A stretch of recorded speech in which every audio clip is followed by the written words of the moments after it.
The bet was made after a few glasses of whiskey. It was a big bet, made after our protagonist was asked to give his opinion on the attractiveness of various female colleagues. Thumbs up, thumbs down.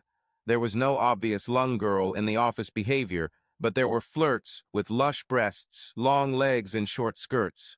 There were several disagreements. Voices were raised in alcohol disputes. But there was a consensus on one issue. Young Susan, a new girl in the production, was perfectly attractive, but no one present could imagine that she would betray her husband. The ring on her finger, the gold cross on her neck, the simple clothes served as a wall, blocking the male gaze, preventing a male approach. Our main character was a famous Romeo among his friends. Women found him interesting. His comrades found his exploits both fascinating to retell and exasperating. It was too easy for him. The description of the Saturday nightclub on Mondays contrasted with their own marital tedium, or worse, their failures and rejections. While they eagerly crowded around his computer to look at the Facebook page of his latest conquest, asking about the size of her breasts, they also felt the bitterness of their envy. The challenge came from Darren, the most married and most resentful of the drinkers. "I bet you can't sleep with Susan." "What are we betting on?" answered our main character. "What do you want?" "An evening alone with your wife." It should be noted here that our protagonist was not particularly attracted to Darren's wife, but he suspected that Darren suffered from certain illusions about how married he really was. He would enjoy cheating on his colleague. Darren, we also note, was angry at the self-confidence of our interesting man. However, Darren was proud of his calculating mind. There was little chance that Susan, the puritanical Christian in the office, would succumb to a sordid affair, and even if she did, he was sure that his wife, having only a superficial interest in sex, was unlikely to allow herself to be seduced. Two probabilities multiplied together constituted a sure bet in Darren's opinion. They agreed that letters and photographs would serve as evidence. They solemnly shook hands and invited their comrades to be witnesses. The whiskey brought out the usually hidden ancient need to rise above another person. So the bet was made, the die was cast, the future was planned. Meanwhile, Susan sat alone on the couch in her tidy home, watching a series on Netflix and playing a game on her iPad. Her husband was an accountant, although he always introduced himself as an accountant economist. He was working on a spreadsheet in a tiny office at the back of the house. He kept this office in order. Every paper clip, pen, and file had its place. The only sign of disarray was the locked bottom drawer in which he kept his grandfather's World War II pistol and a few mementos of a life he had only half lived. A wife is a curious creature, but Susan's husband, like most men of his type, was devoid of curiosity. Our protagonist, on the other hand, was a man of curiosity and knew that beneath the surface of every wife lies a woman, the most unpredictable of God's creatures. A woman gets married to resolve the issue. Susan's question was, "Will I always be alone?" Marriage answered this question in the negative. She found someone who could not and would not reject her. And she was right, the accountant was as dedicated to his obligations as he was to balancing the books. The problem, however, as many wives have discovered, is that once the issue is resolved, there is room for a new issue. To succeed in his quest, our protagonist had to find the woman hidden under the guise of his wife and become the answer to her new question. The following Monday morning, Susan sat at her desk in a noisy production hall, immersed in her computer screen, typing quickly, editing awkward texts from her coworkers. Our protagonist noticed her indifference to his presence in the room. She barely glanced in his direction. He was wise enough to realize that his usual opening ploy, sitting on the edge of the table and offering distracting chatter, wouldn't work with Susan. He knew that in her eyes he was a man without substance, a flirt, someone looking for an opportunity to get laid. His reputation, although often an advantage, was now a distinct handicap. He needed a new strategy. The next day he sent Susan a letter asking for a favor. He used a businesslike tone, but indicated that the matter involved something that required confidentiality. Susan's answer was brief, also businesslike, but betrayed her curiosity. They met in the corridor near the elevators. Our protagonist explained that he was writing a proposal for a charity project and needed help editing it. He explained that his charity work is a private matter that his colleagues do not know about, and he wants to keep it that way. Of course, Susan said, glad that his request was so innocent, given his reputation as a ladies' man. I just heard such good things about your work and thought you would keep my secret. Susan tucked the manila folder under her arm and returned to her desk. That evening, she laid out sheets of paper on the kitchen table and began editing the pages our protagonist had accidentally downloaded earlier that day, checking only that they were poorly written, but not too badly written. Her mind drifted away from the task at hand, trying to reconcile a man with a reputation as a ladies' man and a man who proposed charitable projects to help needy children in the most remote corners of Africa. She concluded that office rumors are toxic and that people are too quick to judge. She shared her new knowledge with her husband, who muttered his agreement before returning to his long story. But something was bothering her, something she couldn't fully comprehend. The thing was, he had a reputation as a ladies' man, and she was a woman, and yet she didn't notice any interest from him other than her editing skills. Suddenly, she remembered the time when she looked with envy at beautiful girls, at girls who were desired, at girls who were owned. She remembered her teenage nights when she cried, tormented by her flat breasts, but this soon gave way to a more romantic quest to find love, a less dirty solution to the problem of her self-esteem. If she wasn't the girl who gets taken, she will be the girl who finds love. So love became the answer to her question, will I be lonely? But now that this fear of loneliness had been resolved, her teenage fear, the fear of being unwanted, arose again. Perhaps, after all, she thought I was unattractive, not rated in the league of available girls. Whereas before her scruffy, bespectacled, flat-chested self was invisible to the boys, now her demure, bespectacled, married self was invisible even to the office ladies' man. All she wanted was for him to notice her, to see her as a woman. Nothing more. Besides, as she told herself as she adjusted her sweater tighter than usual over her knee-high skirt, he was actually a good person. She waited anxiously all day for a response to her letter, informing him that the editing work was complete and that she was ready to discuss the changes with him. 10 minutes before the end of the working day, his answer came, and 15 minutes later, she was already looking on her phone for the bar he suggested for a meeting. It was a dark, masculine place with wood-paneled walls and rich red upholstery. It took her a moment to adjust to the light before she saw him, relaxed and already with a drink in his hand. He looked her over from head to toe, noticing her new, more revealing forms. He smiled with approval as she sat down. He nodded to the bartender, and a few minutes later she was served a cocktail. I thought we were going to work, she said, taking her first sip. We're working, he said with a boyish smile. She suddenly felt deceived, used by the office ladies' man. That's not why I came here. For what? I'm married, happily married. I see, he said, nodding towards her left hand. But actually, I'm here for a charity benefit, and well, I thought I'd thank you by buying you a drink. Nothing more. But this is the place, she said. It feels like a meeting. He laughed.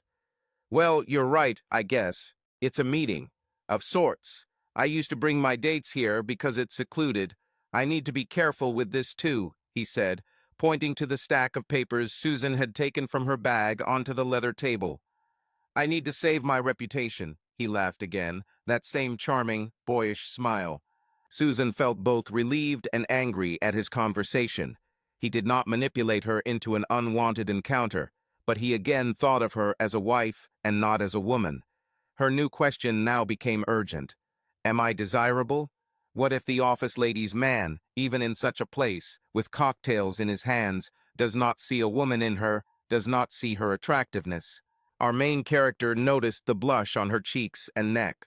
He leaned closer and spoke quietly enough that Susan had to put down her drink and lean in too.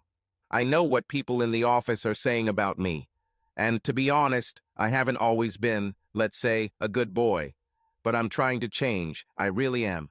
I understand the need to change. I can't live jumping from one woman to another. I got involved in charity work so I could start thinking about other people and not just myself. These changes are not easy. Old habits are difficult to overcome, even when you came in. What? She asked, lowering her voice to a whisper.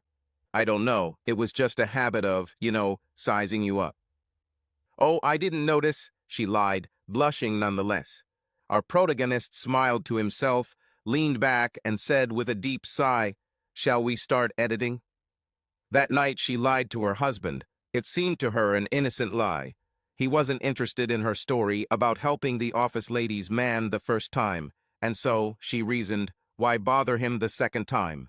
To her surprise, her husband actually asked about it a few days later, but then the lie had already been told, and a new lie had to be told to protect the first. All wives lie, of course. However, there is a scale of lies, and Susan knew, without needing to explain, that her lies were on the high end of marital deception. She also found that even a lie that made the heart beat faster, the moment it was told became comfortable after a few days and required very little further attention. Days passed, and despite her sincere checks of her mail, his name refused to appear. She became distracted, nervous, and irritable. Was she really that unattractive, that uninteresting? All she wanted was for him to make a move, to express desire for her, anything, even something rough. An intimate photograph would be sufficient. Then, she told herself, she would know. And then she could calm down again, resume her married existence. She was angry with him, rehearsing the refusal of his advances, anticipating the disappointment in his eyes. Meanwhile, our protagonist was calculating the interval between the cocktail and the next contact.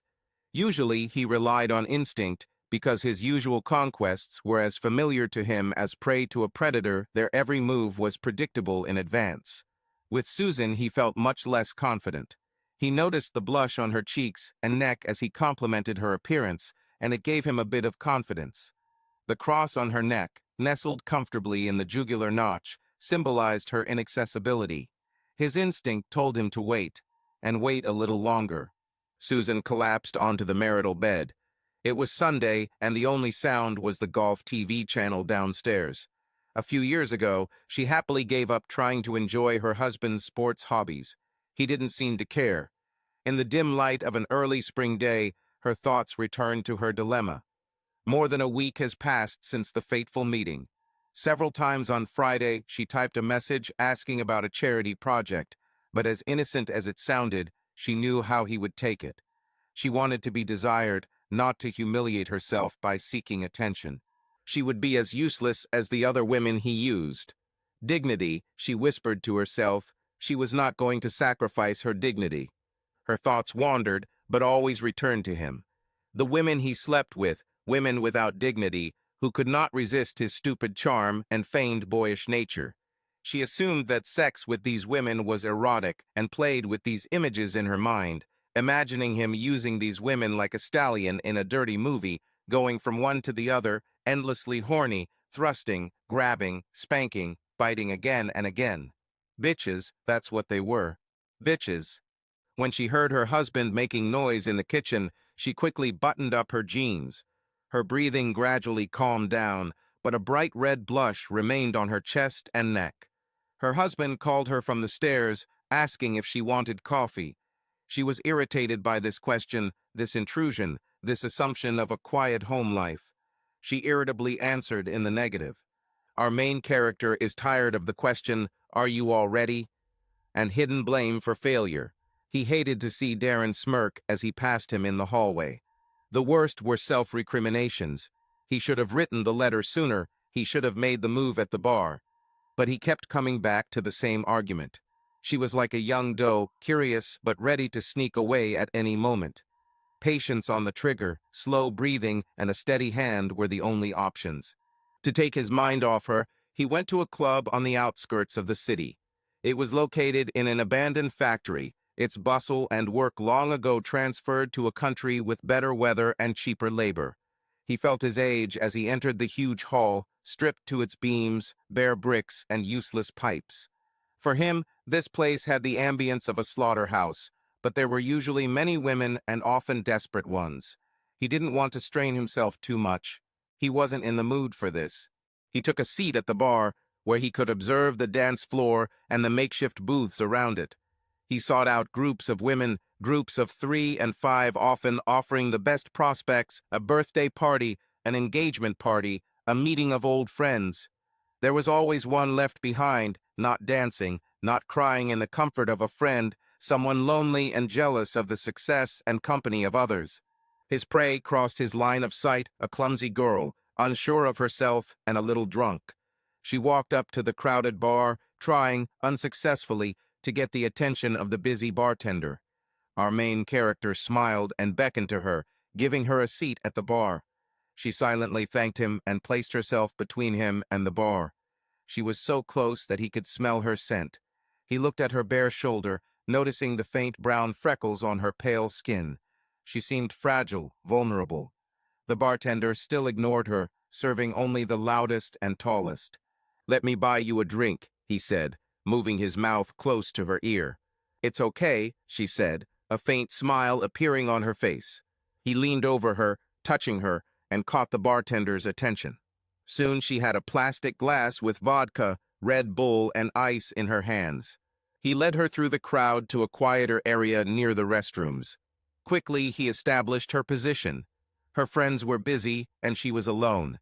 She was studying for an associate's degree and working part-time.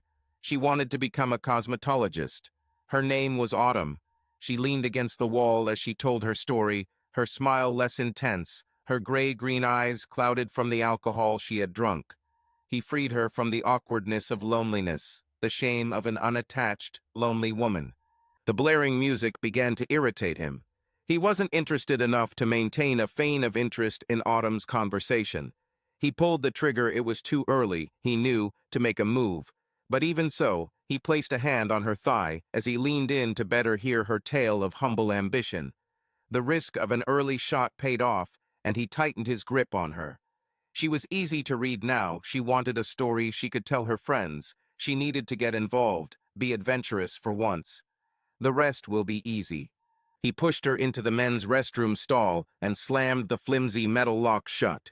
He saw that she was very drunk. Her eyes were cloudy. Her mouth was relaxed. She sat on the closed toilet lid while he unbuttoned his pants. There were sounds of men urinating and talking all around as the door opened and closed, releasing pounding music into the echoing toilet. At his eye level was an advertisement for the theme night, showing 2 girls, arms linked, smiling, entering a brightly lit foyer. He thought the brunette was his type. There was a hint of intelligence in her eyes, perhaps a knowing smile on her lips. They had sex. He introduced Susan here. He buttoned his pants and waited for her to clean up before leaving the stall. He protected her by walking her back to the dance floor and her friends. As a gift, he waited with her for a few minutes so that her achievement would be confirmed by his presence. Then he left. In the dim light of the marital bedroom, Susan reached for her phone. Her husband lay motionless next to her, making his usual, quiet snoring. As this became her new habit, she checked her email first, her heart ready to be disappointed. Instead, his name, in bold, waited patiently at the top of the list of mundane work and family letters. She noticed that the letter was sent in the early hours of the morning. She could see the first few words. "Dear Susan, I would like." She looked at the unopened letter. What did he want? Did he want her? Did you want her? She wondered about his desires and whether she could satisfy them. The husband, who was just a lump in the bed, stirred in his sleep, irritating her by returning to reality. She carefully got out of bed, trying not to wake him. Like a thief, she silently closed the bedroom door and crept into the second bathroom. She sat on the edge of the bathtub, her finger hovering over our protagonist's bold name. He lay cursing the noisy disturbance that had jerked him out of his restless sleep. Crows called to each other from the treetops level with his windows in an apartment building on the other side of town from Susan. For a moment he thought it was Susan in the toilet stall, as his first thoughts were of her and his conquest the night before. But the persistent cawing of crows helped him finally wake up and untie his previously mixed thoughts. He had already forgotten the name of the girl from the toilet. However, he remembered his later letter to Susan and, feeling inexplicably nervous, fumbled for the phone. The dim light of the screen showed him a letter from Darren. He opened it, expecting its contents, but underestimating his negative reaction. Darren told him that the bet was over, that he had lost. Darren continued that he was a pathetic loser and that no one would believe his Valentino talk anymore. Our protagonist could almost see Darren's full, evil face as he wrote those pitiful words. Normally, he wouldn't have noticed, seeing it as further evidence of Darren's petty, evil nature. However, self-doubt, an unfamiliar feeling, grew until he threw the phone away. This feeling, however, followed him into the kitchen where he was preparing coffee. He was forced to reflect on his feeling that he was too old to be in the club, that he did not fit in with the crowd of young people swirling around him. He returned with the coffee to the small bedroom, opening the curtains into the gray Sunday morning. Unable to shake the feeling Darren's letter gave him, he promised himself to get his bike out of storage and start riding again. He was also planning to return to the gym. He wasn't too old. He's just neglected himself lately, too much time at work and too much time with jerks like Darren. The phone vibrated, and he saw that Susan had answered. Susan pondered the meaning of his letter. He wanted to meet her for drinks to thank her for her work on a charity project. He added a winking emoji. There was nothing indecent in the letter except that wink. But at first she rejected its implications. She reasoned that it would just be a courtesy to thank her, nothing more. He probably put off writing the letter to avoid the hassle of thanking him. But he didn't need to ask her out for a drink. If it were true, a simple thank you would have been enough. Perhaps he felt guilty for taking so long to respond and decided that he should at least offer a drink. But then there was a wink. The wink meant something, she was sure. She composed several replies, deleting each one in turn. Finally, she wrote, "You went to bed late last night." A minute later, the chat opened, and he replied, "I went dancing with friends," he lied. "Oh, that's great. I haven't danced for a long time," she replied. "Every girl deserves to dance." She smiled at his description of her as a girl. "It's a pity that this is not so." "I would take you dancing," he replied. "Actually, I was thinking about you last night." "Is it true?" "Yes, your cute face popped into my thoughts." "Ah, now you're kidding me." "No, seriously, I thought I would really like you to be there." "You know I can't," she wrote. There was a long pause. She sat on the edge of the bathtub in the silence of the house, staring at the screen. Doubt crept into her thoughts again. Why would he be interested in someone who couldn't even go dancing? She imagined him in an elegant cabaret dance club, laughing at a table, surrounded by beautiful people. She felt the familiar feeling of worthlessness. The screen lit up again. "What are you wearing?" "Just a t-shirt and underwear," she replied. "I just got up," she explained. "I'm sure you look damn sexy." Lol. "Seriously. Don't be funny, my hair is a mess and I don't have makeup." "Well, I wasn't thinking about your hair." "Oh, really?" "Yes." She paused again, unsure of what to say next. She listened to the silence of the house, her husband just a few meters away across the hallway. It was just a game. No one was harmed. "What were you thinking?" she asked. "Do you really want me to say?" "Yes, even if it's dirty." "Yes." She saw what he was writing and felt her heart pounding. Her hand reached for the gold crucifix on a chain. "That you are completely fit for sex and that a new thing has appeared." No one had ever spoken to her like that. She was shocked and at the same time felt a pleasant warmth spreading across her skin. She whispered the word "sexable" to herself. The next message from our protagonist lit up on her screen. "This was before I got involved in charity work, of course." She smiled. "I don't judge you," she wrote. "I love that you are such a good person, and at the same time someone who appreciates women sexually." She hit send and immediately felt embarrassed by how awkward her message sounded. There was a long pause. "Send me a photo." "Why?" "Because I'm thinking about you, about how hot you are, how attractive you are in your t-shirt and panties. I'll delete it right away, I promise." The first photo she sent showed Susan's reflection in the bathroom mirror, smiling, her hair tousled, one hand pulling her t-shirt up to cover her panties. "Oh God. Damn, you're so sexy. Another one has arrived. I do not have to." The next photo showed her standing with her back to the mirror, curled up, smiling, coquettishly bent over, exposing her ass, tightly clad in blue cotton panties, and the length of her snow-white, firm thighs. They exchanged a few messages before Susan agreed to take off her panties and t-shirt and sit on the edge of the bathtub. A sudden noise from the bedroom interrupted their chat. Susan hurriedly put on her clothes when she heard her husband calling her name, asking where she was. "I'm in the bathroom," she replied. She heard him stop at the door. "Why are you in the guest bathroom?" Susan's chest flared with rage. "I'm in the damn bathroom. What do you think people do in the bathroom? Why are you asking such stupid questions?" "Sorry," her husband muttered as he slowly walked down the stairs. A few minutes later, she heard the familiar sounds of breakfast being prepared. The last thing she wanted was her husband's kindness, but reluctantly, she pulled on some sweatpants and joined him in the kitchen. She rejected his attempts to start a conversation, and they ate in silence.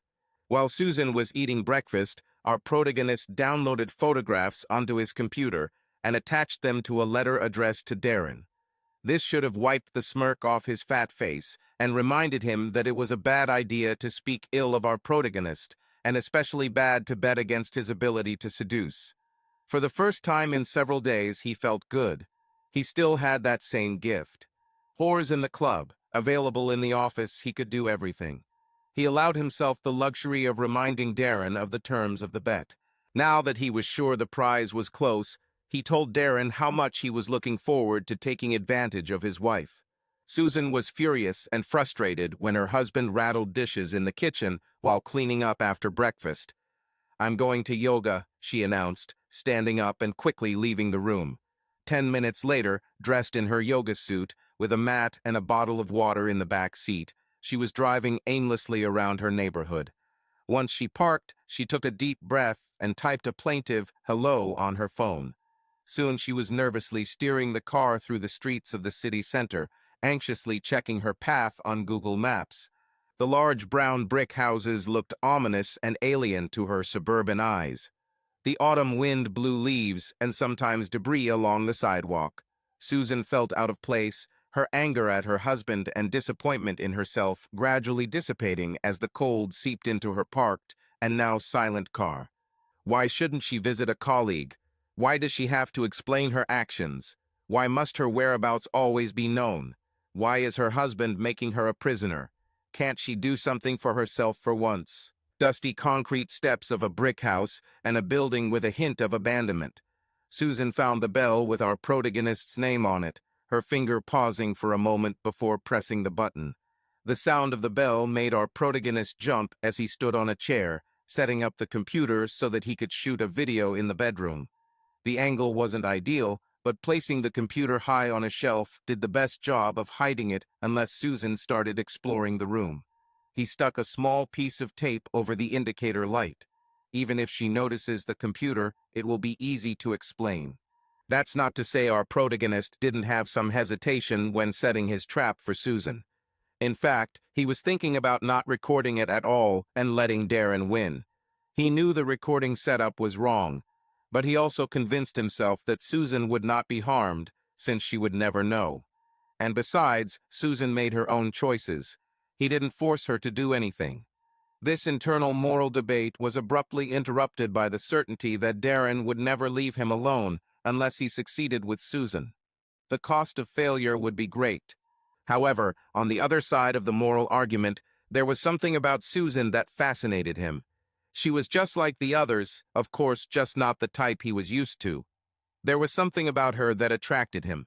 Perhaps it was her sincerity, her integrity, which could instantly crumble into a flash of playful, conspiratorial laughter. Her tendency to blush, which betrayed a hidden, intriguing inner life. And now her body, so recently roughly exposed, demonstrated need and promised pleasure. A slight pang of shame at the mess in his apartment was soon replaced by pleasure as he followed Susan down the apartment's narrow hallway. Her ass was perfectly molded by the fabric of her yoga pants, as she moved toward the kitchen. He remembered her shy smile as she stood awkwardly at his door, and he connected the two moments, ass and smile, in a rush of anticipation of pleasure.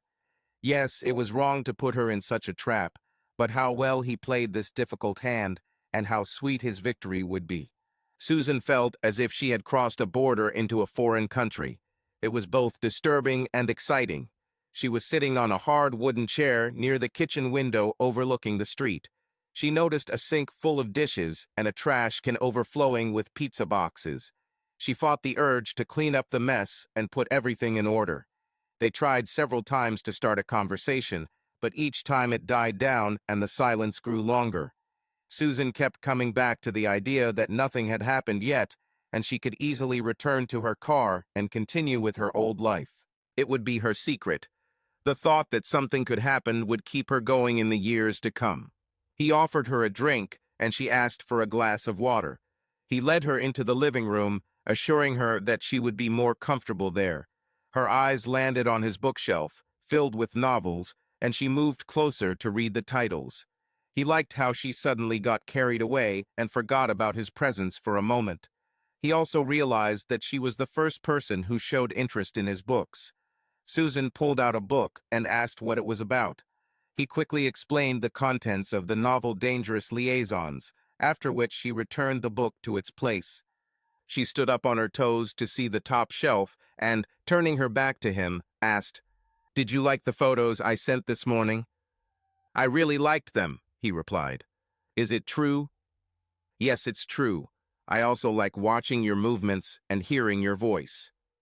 "Do you like my yoga suit?" "He is perfect." "You are perfect." Susan turned and walked towards his outstretched hand. He pulled her towards him. He felt the warmth of her body, and she almost collapsed into his arms. Her eyes were raised, her lips were slightly parted, and her eyes were shining. "Our secret?" she asked. "Of course," he lied. "Certainly. I've never done this before." I know. She whispered his name and, looking into his eyes, said, "I want you to have sex with me. I want you to do everything you do with them. Make it dirty." He smiled and pointed her towards the bedroom. "Wait for me there while I get the drinks ready," he ordered. That evening, Darren sat alone on his couch, empty Bud Light cans littering the table in front of him. The Patriots game was slowly approaching its inevitable conclusion. His wife was chatting on the phone with her sister in the kitchen. A letter appeared on his phone with an archive attached. The subject line of the email read, "Now, you bastard, I'll take care of your wife." Soon, behind the closed door of his home office, Darren pressed play and our protagonist's bedroom appeared on the screen. He fast-forwarded the video until he saw Susan enter the room.